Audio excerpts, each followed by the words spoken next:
ঘটনার মূল কেন্দ্রবিন্দু টাঙ্গাইলের সখীপুর উপজেলার শোলা প্রতিমা গ্রাম। স্থানীয়দের দাবি, প্রায় 1 বছর আগে সামাজিক যোগাযোগ মাধ্যম টিকটকে পরিচয় হয় সখীপুরের তরুণী রিমা এবং কিশোরগঞ্জের হাবিবার সাথে। প্রথম দিকে সাধারণ চ্যাটিং এবং ভিডিও আদান প্রদান থেকে শুরু হয় তাদের বন্ধুত্ব। তবে সময়ের সাথে সাথে সে বন্ধুত্ব রূপ নেয় এক গভীর ও তীব্র প্রেমে। অবশেষে সমস্ত সামাজিক দেয়াল ও দূরত্বের সীমানা ভেঙে স্রেফ ভালোবাসার টানে কিশোরগঞ্জ থেকে সরাসরি সখীপুরে রিমার বাড়িতে ছুটে এসেছেন হাবিবা।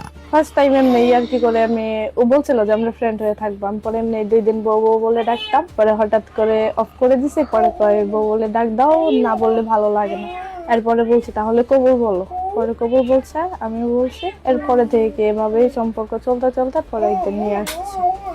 তবে নাটকীয় প্রেম কাহিনীর পেছনে রয়েছে আরও একটি বড় চমকপ্রদ মোড়, যা পুরো এলাকাকে হতবাক করে দিয়েছে। খোঁজ নিয়ে জানা গেছে সখীপুরের বাসিন্দা রিমা আসলে কুমারী নন। তিনি বিবাহিত এবং তার 1.5 বছর বয়সী একটি ফুটফুটে সন্তানও রয়েছে। হ্যাঁ, স্বামীর প্রতি বা কারোর প্রতি ফিলিংস নাই, বাচ্চার প্রতি অবশ্যই আছে। সংসার হচ্ছে 5 বছর হয়েছে।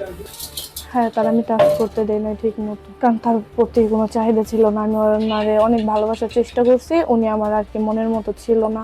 আমার ধরতে গেলে উনি আমার দিকে কোনো যোগ্যতাই ছিল না আমার অনুযায়ী। আমি ভাবি আর কি, কখনো ঘুরতে নিয়ে যাইতো না, কোনো হানে নিয়ে যাইতো না, ঘরবন্দি করে রাখতো সারাদিন ঘরে আর হচ্ছে দুয়ারে, এছাড়া আর কোথাও নিয়ে যাইতো না। এখন যদি একসাথে না হতে দেয়, কারণ তো দুইজন ছাড়া থাকতে পারি না, তাহলে ছাড়া তো উপায়ও নাই না।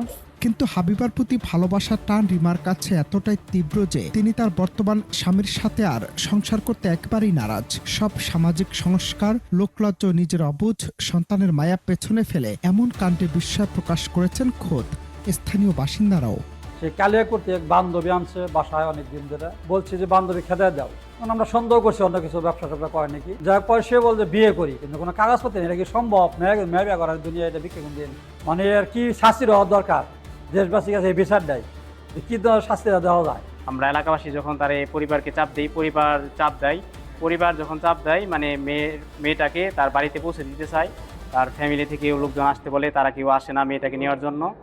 আর ওনার বাড়িতে যখন মানে বাবা চাপ দেয় যে মেয়েটাকে পাঠিয়ে দিতে হবে, তখন যে মানে যে রিমা ও আবার মানে খায় যে ওকে ছাড়া বাঁচবে না। ওদের মধ্যে এখন ওরা বলতেছে বিবাহ, মানে দুজন সংসার করবে। এটা তো আদৌ সম্ভব না, একজন মেয়ে কিভাবে সংসার করে।